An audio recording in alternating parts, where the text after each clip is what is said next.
오늘 말씀은 에스겔서 1장을 보고 있는데요. 이 다리 역할에 대해서 같이 생각해 보고자 합니다. 저번 주에 우리 아이들과 같이 예배 드릴 때 세대와 또 다른 세대를 연결해 주는 다리 역할을 하는 게 예배가 아닌가 하는 그러한 생각이 들었습니다. 그리고 확신도 들게 되었습니다.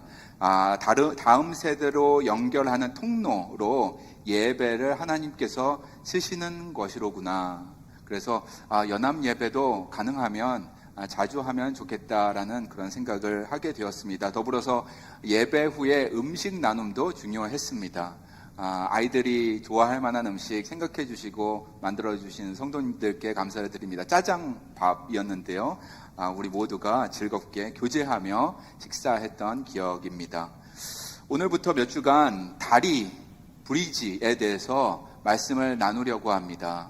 세대와 세대 간의 다리, 그리고 하나님과 하나님의 백성들 간의 다리 역할을 하는 것이 어떤 의미인가에 대해서 앞으로 몇 주간 생각해 볼 텐데요. 제목은 험한 세상의 다리가 되어라고 지었습니다. 바벨론 시대, 그 어려운 그때 구약의 시대에 살면서 다리 역할을 했던 에스겔과 다니엘 중심으로 말씀 살펴보도록 하겠습니다. 제목을 제가 짓고 나서 참 잘 지었다라는 생각이 들었습니다. 험한 세상의 다리가 되어 하면 생각나는 노래 있으시죠, 여러분? 네, 고개를 끄덕끄덕 하시는 분들은 저 나이 또래에서 조금 더 위라고 생각합니다. 험한 세상의 다리가 되어, 그 노래 있잖아요. 험한 세상의 다리, Bridge over Troubled Water 있죠? 사이먼 앤 가펑클의 노래입니다. 몇 년도에 나온지는 잘 모르겠어요. 1970년대 초인 것 같습니다. 이 노래 말고도 사이먼 앤 가펑클 노래가 많이 있는데요. 유명한 곡들 중에 어떤 게 있을까요? Sound of Silence가 있죠. And touch the sound of silence. 그것도 있고. 또 뭐가 있을까요? 예? 미세스 로빈슨이라는 곡도 있죠. 그거는 정말 찬양 같아요. And here's to you, Mrs. Robinson. Jesus loves you more than you will know. 아시는 것 같아요. 찬양 같습니다. 미세스 로빈슨이 힘든 기간을 겪고 있으니까 혼자가 아닙니다. 예수님이 당신을 사랑하십니다. 당신이 예수님을 아는 것보다 더 당신을 사랑하십니다. 그런 팝송인데 찬양 같습니다. 박서도 있죠. 랄랄랄랄랄랄랄. 목사님이 세대가 60년대인가 70년대인가 그렇게 생각하시는 것 같아요. 그 중에서 뭐니 해도 브리지 오버 트러블 워터일 것입니다. 험한 세상의 다리가 되어 그래미상도 받았고, 그리고 전 세계적으로도 앨범이 많이 팔렸습니다. 스크린 한번 보실까요? 이 곡도 저에게는 찬송가 같습니다. 당신이 힘들고 작다고 느껴질 때에, 눈물이 앞을 가릴 때 내가 당신의 눈물을 닦아주겠다. 그리고 내가 당신 옆에 있겠다. 그리고 어려운 시절 지날 때, 가까운 사람이 없는 것 같을 때, 험한 세상의 다리처럼 내가 당신에게 다리가 되어주겠다. 그런 사람이 되어주겠다라는 찬양 같은 그러한 가사입니다. 이 노래도 한번 불러볼까요? 오랜만에. 중간부터 해볼게요. I'm on your side. Oh, when times get rough and friends just can't be found, like a bridge over troubled water, I will lay me down. 뭐 그런 곡입니다. 다들 아시네요. 와, 멋지십니다. 에스겔서와 다니엘서를 보면은 그 에스겔과 다니엘에게 하나님이 나와 나의 백성들 사이에 다리가 되어주겠니? 험한 세상이다. 이 바벨론이란 땅 너무나 험하구나. 이 땅에 너가 살면서 에스겔아, 이 땅에 너가 살면서 다니엘아, 다리가 되어주겠니? 브리지 역할 해줄 수 있겠니? 디모데전서 2장 5절에 이런 말씀이 있습니다. 같이 한번 읽어볼까요? 하나님은 한 분이시요 또 하나님과 사람 사이에 중보자도 한 분이시니 곧 사람이신 그리스도 예수라. 중보자, 그리고 가운데 서서 팔을 벌리고 있는 그분, 다리 역할 하신 그분, 상상할 때 제일 먼저 떠오르는 분은 십자가로 하나님과 사람 사이에 다리 역할을 해주신 예수 그리스도, 나의 구주, 우리의 구주이십니다. 예수 그리스도께서 우리에게도 그런 다리 역할을 하라고 요청하시는 줄로 믿습니다. 우리가 예수 그리스도의 몸된 교회로서 험한 세상에 살면서 다리 역할 하라고 부르셨습니다. 그래서 구약에서 다리 역할 했던 사람 에스겔을 살펴보아야 하겠습니다. 에스겔서 1장 1절 말씀입니다. 같이 읽겠습니다. 30째 해 넷째 달 초닷새에 내가 그발 강가 사로잡힌 자 중에 있을 때에 하늘이 열리며 하나님의 모습이 내게 보이니 여호야긴 왕이 사로잡힌 지 5년 그달 초닷새라. 에스겔이 글을 쓰기 시작합니다. 1장 1절에 본인이 언제 하나님의 소명을 받았는지 확실히 그 일자를 써주고 있습니다. 에스겔이 몇 살 때 부르심을 받았을까요? 30살 되었을 때에, 그래서 30살 되었을 때 부르심을 받고 강가에 나아가게 되었습니다. 그럼 한 가지 더 질문 드릴게요. 에스겔이 언제, 몇 살 때 바벨론에 도착하게 되었을까요? 그거는 잘 모르시겠죠? 바벨론 2차 침공이 있었고 왕과 왕족들을 데리고 바벨론으로 끌려간 적이 있었습니다. 그때 같이 가게 되었는데 에스겔과 여호야긴 왕도 같이 가게 되었습니다. 여기 스크린 한 번 더 보실까요? 보시면은 여호야긴 왕이 사로잡힌 지 5년 그달 초닷새라라고 기록하고 있습니다. 그래서 바벨론에 도착한 날은 에스겔이 30에서 5를 빼니까 25살 때 도착을 했습니다. 그렇다면 그 5년 동안 무슨 일이 있었던 것일까요? 에스겔은 25살부터 30살 그 사이에 바벨론에 도착해서, 포로로 도착해서 무엇을 보고 어떤 상황을 목격했을까요? 그것을 우리가 좀 살펴보아야 하겠습니다. 바벨론이라는 곳은 어떤 곳이었나? 바벨론은 구약에 있는 땅이라고 우리가 알고 있지만 신약에도 바벨론이라는 단어가 많이 나옵니다. 특히 요한계시록에 바벨론이라는 단어가 많이 나오고 있습니다. 비유적으로 나오고 있습니다. 그리고 현재를 살고 있는 우리도 바벨론이란 단어를 이곳저곳에서 듣고 있는 것입니다. 문학작품에서도 바벨론이란 단어 있고 영화 제목에도 바벨론이라는 글자가 나오고 있습니다. 여러분, 우리는 종종 이 세상을 험한 세상이라고 하고 있습니다. 말세라고 말들을 많이 합니다. 어저께 장종일 선교사님께서 우크라이나에서 사역하시는 그 선교 보고를 해주셨는데 우크라이나는 전쟁 중이고 혼란 상황이고 사람과 사람들이 싸우고 있고 피가 보이는 날들이 너무나 많이 있습니다. 병원에 갔을 때에 팔이 너무나 아파서 펴지지가 않아서 갔을 때 그 병원에서 팔이 잘라지고 다리가 잘려지고 치료받는 사람들을 보면서 자기 팔을 바라보고 다시 집으로 돌아왔다는 우리 장종일 선교사님의 간증도 있었습니다. 험한 세상입니다. 어쩌면 이런 세상이 있을까 싶습니다. 이 땅에서 전쟁이 왜 계속해서 일어나는가? 도덕도 무너지고 윤리도 무너지고 법치도 사라졌다고 우리가 흔히 이야기를 합니다.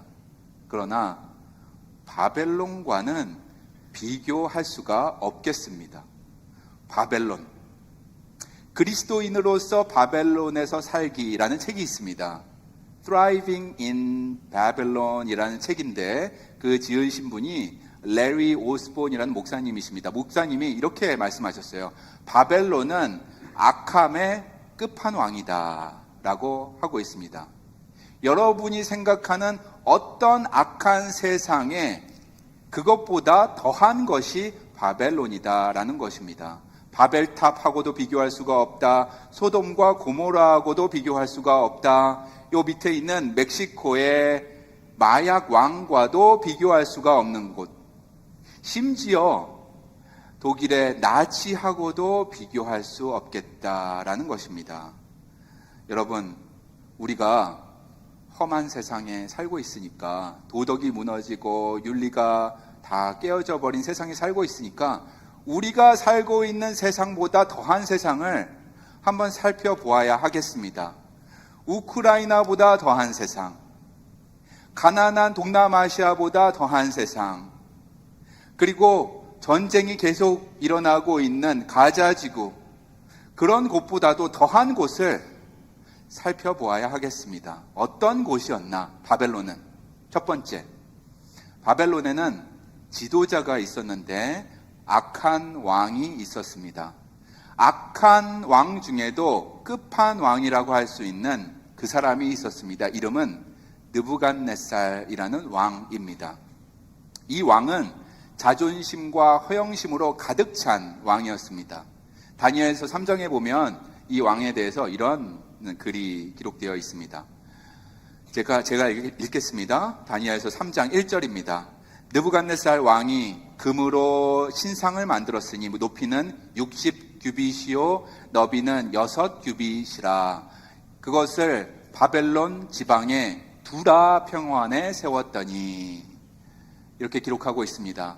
느부갓네살 왕이 신상을 만들었는데 그 신상의 높이가 60규빗이라.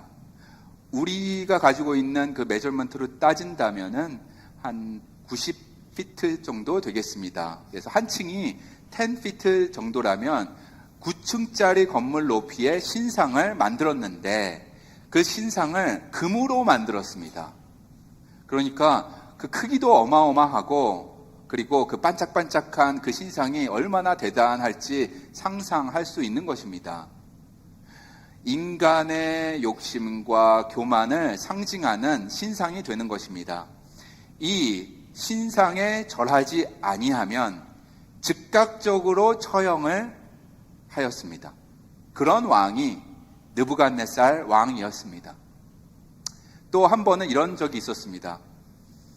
이스라엘 왕 중에, 유다 쪽에 있는 왕 중에 마지막 왕이 시드기야 왕이라고 있었는데요. 시드기야 왕이 처음에는 느부갓네살 왕하고 이렇게 잘 지내는 것 같다가 배반을 했습니다. 그러니까 느부갓네살 왕이 화가 나서 쳐들어가게 되고, 그 왕 앞에서 시드기야 왕의 아들들, 왕자들을 잔인하게 죽여버렸습니다. 그리고 시드기야 왕도 죽이면 참 좋겠는데, 나도 죽으면 너무 좋겠는데 시드기야 왕을 죽이지 않는 것입니다. 그 눈을 뽑아버리고, 양쪽 눈을 뽑아버리고, 그리고 손을 묶고 체인으로 발도 묶고 예루살렘에서 먼 바벨론까지 끌고 가게 되었습니다. 그런 왕이 느부갓네살 왕이었습니다. 거기에 더불어서 예루살렘에서 가장 소중한 곳이라면, 그 백성들에게 생명보다 소중한 그곳이라면 그 시온산 위에 있는 성전일 텐데 그 성전을 싹 헐어버렸습니다. 완전히 무너뜨렸습니다. 그런 왕이 느부갓네살 왕이었습니다. 왕과 왕족도 이렇게 대하는 왕인데, 평범한 필부는 어떻겠어요? 여러분, 파리 목숨처럼 여기는 것입니다. 원할 때 언제나 죽일 수 있는 것입니다. 한 번은 꿈 해몽을 잘못했다고 해몽 잘못한 사람 그뿐만 아니라 그 주위에 있는 사람까지도 싹 죽여버리는 일도 있었습니다. 여러분, 왕은 그렇다 치고 바벨론의 사회는 당시에 어땠을까요? 종교는 어땠을까요? 바벨론에는 신전들이 많이 있었습니다. 그 신전에 가보면은 주신이 있었습니다. 신 중에 가장 높은 신, 마르둑이라는 신이 가운데 딱 있는 것이고 그 옆에 많은 신들이 있었습니다.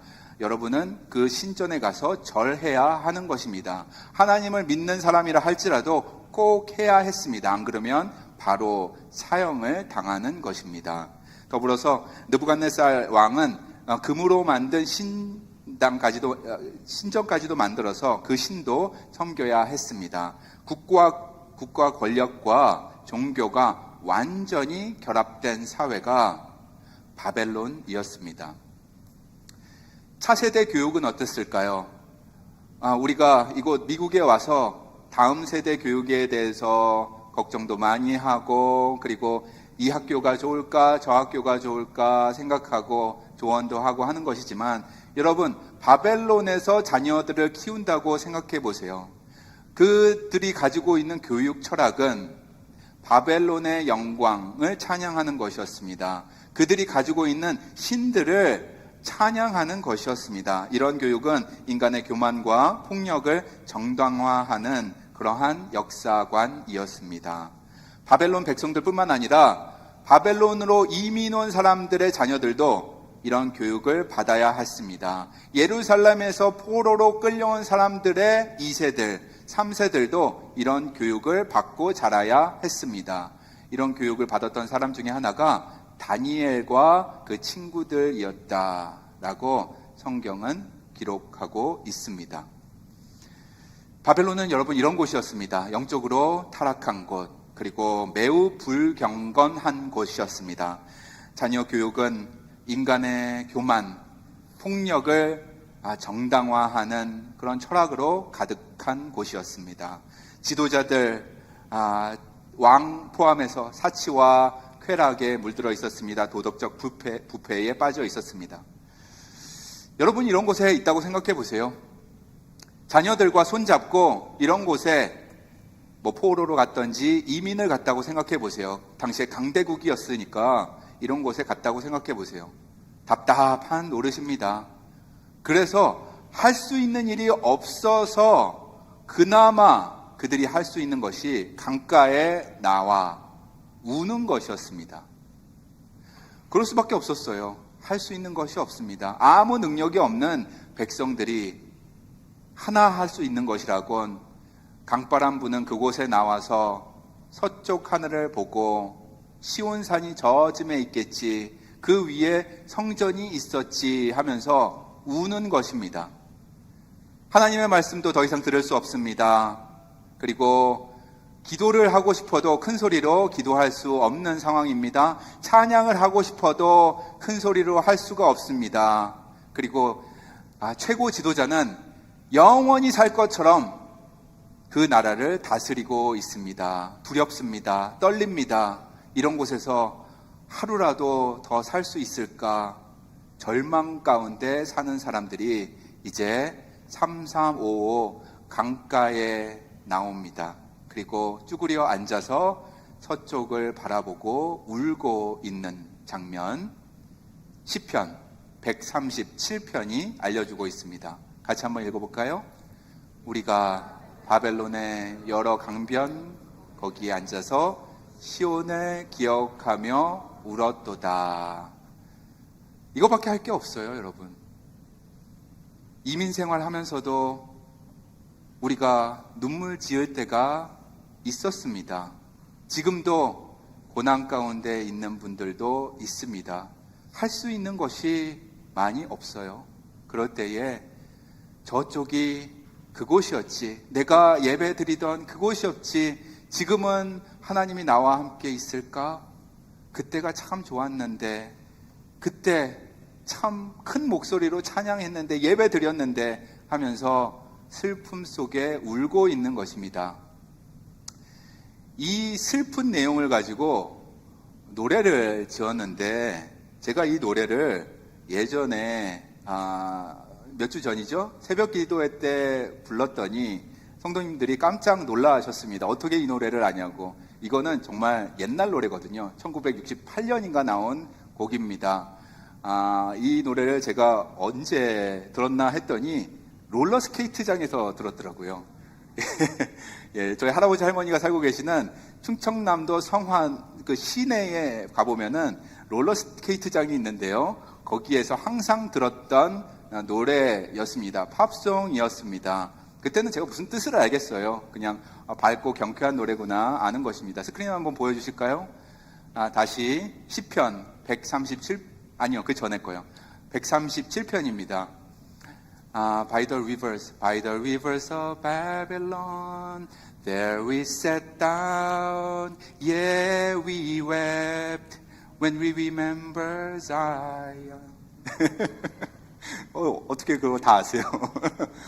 그때 이제 롤러스케이트를 타는 것이죠. 예, 앞으로도 가고, 뒤로도 가고. 이 슬픈 내용을 어떻게 그렇게 댄스곡으로 쓸 수 있는지 참 지금도 신기하기만 합니다. 제가 지금까지 드린 이 모든 말씀이 에스겔서 1장, 거기에서도 1절 안에 다 들어가 있습니다. 다시 한번 볼까요? 에스겔서 1장 1절 말씀입니다. 에스겔을 하나님이 부르십니다. 읽겠습니다. 30째 해 넷째 달 초다새에 내가 그발 강가 사로잡힌 자 중에 있을 때에 하늘이 열리며 하나님의 모습이 내게 보이니. 에스겔이 5년 동안 있었던 그 바벨론 땅에서 종종 갔었던 그 장소로 또 갔습니다. 같이 동족들이 3, 4, 5 모이고 어떨 때는 많은 그룹이 모여서 이야기 나눴는데 그들이 거기에서 하는 일은 대부분 우는 것입니다. 울고 있는 사람들, 낙심 가운데 있는 사람들, 소망 잃은 사람들에게 하나님께서 하늘문을 여시고 소망의 메시지를 전합니다. 이 메시지를 내 백성에게 전해주겠니? 하고 요청하시는 것입니다. 나와 내 백성들 사이에 다리가 되어주겠니? 예루살렘에 남은 자와 떠난 자들 사이에 그 브리지 역할을 해주겠니? 타양살이하는 1세들과 본향을 모르는 2세 사이를 연결시켜주는 연결고리 되어주겠니? 고향을 떠나서 이민생활하고 있는 너희와 새로운 곳에서 새로운 교육을 받고 있는 2세들 사이에 연결고리가 꼭 필요한데 그 신앙의 연결고리 너가 되어줄 수 있겠니? 하는 것입니다. 이 초청의 말씀을 하나님께서 우리에게도 하시는 줄로 믿습니다. 사랑의 전달자가 되어줄 수 있겠니? 내가 보니까 샌디에고 아름다운 곳이고 살기 좋은 곳이라고 들었는데 이곳에서도 외로움 가운데 사는 곳이 이렇게나 많구나. 그 사람들에게, 절망 가운데 있는 사람들에게 나의 소망의 메시지, 내가 사랑한다는 그 메시지를 전해줄 수 있겠니? 내가 보니까 너가 있는 그곳, 사회, 너가 속해 있는 그 공동체, 교회 안에서 그리고 직장 안에서 높이 쌓여 있는 그 담이 보이는구나.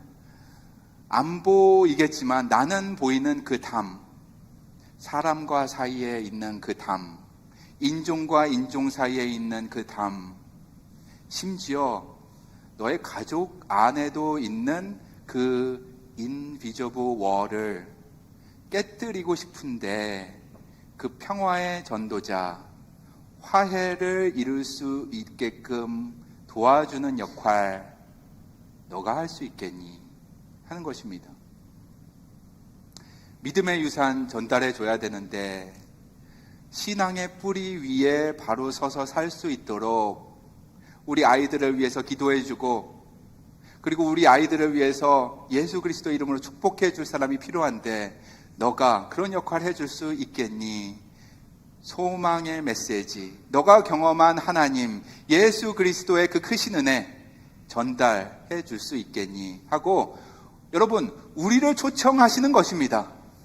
하나님께서 여러분과 저를 그 다리 역할로 초청하십니다. 에스겔서 1장 15절 말씀 이어서 보도록 하겠습니다. 읽겠습니다. 내가 그 생물들을 보니 그 생물들 곁에 있는 땅 위에는 바퀴가 있는데 그 내 얼굴을 따라 하나씩 있고 그 둘레는 높고 무서우며 그 내 둘레로 돌아가면서 눈이 가득하며. 여기 보니까는 알쏭달쏭한 말들이 좀 있네요. 에스겔서는요 이렇게 비유하고 상징이 풍부한 책입니다. 왜냐하면 직접적으로 말할 수도 있는데 신약 성서에 보면은 요한일서 같은 거 보면 참 직접적이고 그대로 받아들이게 되고 가슴에 따뜻함을 경험하게 됩니다. 에스겔서는 이렇게 써야 했습니다. 왜냐하면 그 당시가 포로 시대였었고 그리고 그 당시에 직접적으로 메시지를 전하게 된다면 느부갓네살 왕 그리고 지도자들을 통하여서 알게 되면 큰 위험을 겪게 될 수도 있기 때문입니다. 그래서 상징, 비유를 사용했습니다. 하지만 이런 상징, 비유를 사용하더라도 원독자들, 예루살렘을 떠나 먼 곳에서 포로 생활을 하고 있는 사람들은 다 알아듣는 것입니다. 그렇구나. 하나님의 메시지가 이런 것이로구나. 생물이 4개가 있고 그 옆에 바퀴가 있는데 그 바퀴 둘레에 눈이 가득하다라고 하고 있습니다. 이게 얼마나 위로가 되는지 모르겠어요. 눈이 가득하다. 그 바퀴의 형태는 어떤 형태인지 추측하기는 어렵습니다. 그러나 바퀴가 높고 무서우며, 영어 성경에 보니까 awesome이라고 하고 있습니다. 바퀴가 놀랍다라고 하고 있습니다. 그 둘레로 눈이 가득하며, 원어 성경으로도 보니까 복수로 이 부분을 쓰고 있습니다. 단수가 아니라 눈들이 가득하며라고 쓰고 있습니다. 다시 말해서 하나님이 그의 눈으로, 그의 전능하심으로 모든 것을 보신다라는 뜻입니다. 바퀴가 있고 눈들이 거기에 있는데 세상에 있는 모든 것을 감찰하신다는 것입니다. 이게 위로가 되는 것입니다. 하나님이 저쪽 시온산 있는 몇백 마일 떨어진 그곳에 있는 줄 알았는데 하나님이 이곳에서도 계신다. 그의 눈으로 나를 감찰하신다. 그 눈으로 우리를 보고 계신다라는 위로의 말씀인 것입니다. 바벨론에도 계시는 하나님. 그러므로 바벨론, 그 악한 곳에서도 감찰하시는 하나님이 이 땅 우리와도 함께 계시는 줄로 믿습니다. 하나님의 통치가 미치지 않는 곳인 줄 알았어요. 험한 세상 중에 가장 험한 곳인 줄 알았는데 그 바벨론에서도 하나님은 계시고 감찰하고 계신다. 느부갓네살 왕이 아무리 악독하다 하더라도, 사회와 문화가 아무리 불경건하고 불건전하다 하더라도, 영적인 타락과 부패가 아무리 심하다 하더라도 그곳에 하나님은 계신다라는 것입니다.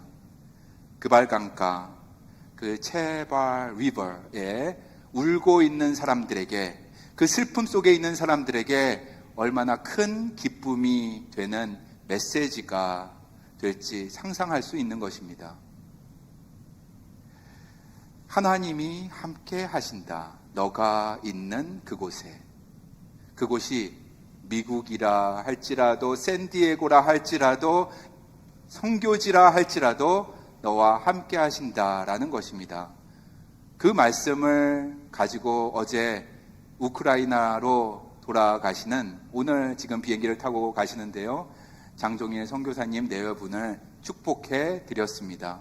하나님이 함께 하십니다. 우크라이나에서 하나님께서 현지인들과도 함께 하실 줄로 믿습니다. C.S. 루이스가 이런 말을 하였습니다. 그의 책에 이 땅은 그림자 땅이다 라고 말을 했습니다. 이 땅은 그림자 땅이다. 우리가 살고 있는 땅은 완벽한 땅이 아니다. 이 땅에 사는 것이 아무리 좋아 보여도 어두움이 그 안에는 늘 있는 것입니다. 아무리 즐겁게 사는 것처럼 보여도 그 가운데에 애잔함이 있습니다, 여러분. 아무리 잘 먹고 잘 살고 좋은 것만 누리고 사는 사람이라 할지라도 한 걸음 더 들어가 보면은 그 안에 그림자가 있는 것이고 그 안에 권태감을 느끼며 살고 있는 것을 보게 됩니다.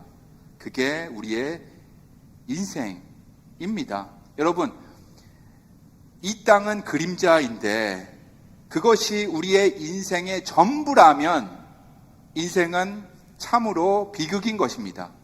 그런 말을 C.S. 루이스가 하고 있습니다. 그러므로 인생은, 이 땅은 그림자이다. 그 진짜가 나온다. 진짜는 하나님이 우리를 위하여 영원한 땅, 예배하신 땅, 그곳이다 라는 곳입니다. 바로 천국을 의미합니다. 천국이 예비되어 있다. 이 땅, 여러분, 험한 세상이라고 말하는데 정말 그렇습니다. 쉽지 않습니다. 험한 세상이고 쉽지 않은 인생 우리가 살고 있습니다. 그러나 고난의 시간을 지나가신다면, 이 고난을 견뎌내신다면 고난의 그 신비가 풀리는 그때가 반드시 오게 됩니다. 그 고난의 끝에 우리가 서게 될 것이고 찬송과 영광의 찬양 힘차게 부르게 될 것입니다. 여러분, 다시 한번 이 땅은 그림자이고 우리의 최종 목적지가 아니다라는 것을 알게 되는 오늘의 말씀 되시기를 간절히 소망합니다. 24절 말씀 보겠습니다. 같이 읽을까요? 생물들이 갈 때에 내가 그 날개 소리를 들으니 많은 물소리와도 같으며 전능자의 음성과도 같으며 떠드는 소리 곧 군대의 소리와도 같더니 그 생물이 설 때에 그 날개를 내렸더라. 이 말씀을 에스겔이 할 때에 사람들의 마음이 따뜻해졌다가 이제 뜨거워지는 것입니다. 아, 하나님이 바퀴가 돌아가는 그 안에 눈들이 있는 것 같이 나를 보호하시고 감찰하시는데 이 말씀을 보니까 확신을 얻는 것입니다. 강가에 나올 때마다 들었던 그 소리, 많은 물소리, 유프라테스와 타이그레스 강이 만나서 나는 그 소리가 있습니다. 광대하고 그리고 웅장한 그 소리가 있는데 그 많은 물소리와 같고 웅장한 그 소리, 하나님의 음성을 우리가 듣게 되는 것이다 라는 그런 말씀을 전해주고 있습니다. 강가에서 울고 있는 사람들에게 이것보다 더 큰 위로, 소망의 메시지는 없을 것입니다. 사랑하는 성도 여러분, 우리에게도 주시는 말씀이라고 저는 믿습니다. 변함없는 권능으로 많은 물소리와 같이 우리와도 함께 하시는 하나님. 오늘 우리에게 주시는 말씀, 여러분이 계시는 그곳에 그분이 계십니다. 그분이 그분의 눈으로 여러분을 보고 계시고 보호하시고 감찰하시고 그리고 많은 물소리와 같은 그 전능한 음성으로 안아주시는 것입니다. 여러분이 터전 삼은 곳, 이곳 미국에도 계시고 샌디에이고에도 계시고 여러분 가정에도 하나님은 임재하십니다. 그리고 하나님께서 세우신 우리 교회에도 당연히 임재하시는 것입니다. 아멘. 아멘. 그러므로 이 시간에 눈을 들어 그 거룩한 눈 바라봅니다. 그 거룩한 눈과 우리의 눈이 마주칠 때에 슬픔의 눈물은 사라질 것이고 기쁨의 눈물이라는 것이 나오게 될 것입니다. 경험하게 될 것입니다. 오늘 우리가 이 찬양 부르실 텐데요. 부르기 전에 요한계시록 1장 15절 말씀 보고 마치도록 하겠습니다. 요한계시록 1장 15절입니다. 같이 읽겠습니다. 그의 발은 풀무불에 단련한 빛난 주석 같고 그의 음성은 많은 물소리와 같으며, 이 예배 가운데 많은 물소리와 같은 그 음성을 듣는 주님의 자녀들 되시기를 간절히 소망합니다. 하늘과 땅을 연결하는 그 다리, 사람과 사람을 연결하는 소통의 다리, 사랑의 다리, 은혜의 다리, 저와 여러분 되시기를 예수 그리스도 이름으로 축원드립니다. 아멘. 기도하시겠습니다. 거룩하신 하나님, 은혜와 사랑 감사합니다. 우리가 살고 있는 이 땅, 사람들은 이야기합니다. 그리고 우리도 종종 이야기합니다. 험한 세상이다, 말세구나 라고 이야기하곤 합니다. 도덕과 윤리가 무너지고 법치도 사라지고 하나님의 임재가 떠나가신 듯 할 때가 있습니다. 그러나 오늘 에스겔서 1장을 통해서 하신 주님의 말씀을 가슴에 새기고 나아갑니다. 고개를 들어 주님을 바라봅니다. 주님의 눈을 바라봅니다. 그럴 때 위로를 얻게 하여 주시옵소서. 슬픔과 절망은 사라지고 고난은 녹아 없어지고 기쁨의 눈물이 경험되어지는 이 시간, 예배 시간이 되게 하여 주시옵소서. 우리를 은혜의 통로 삼아주시고 험한 세상 살아가는 주의 사람들에게 주님의 희망과 위로 메시지 전하는 사람으로 세워주시옵소서. 예수 그리스도의 이름으로 기도합니다. 아멘.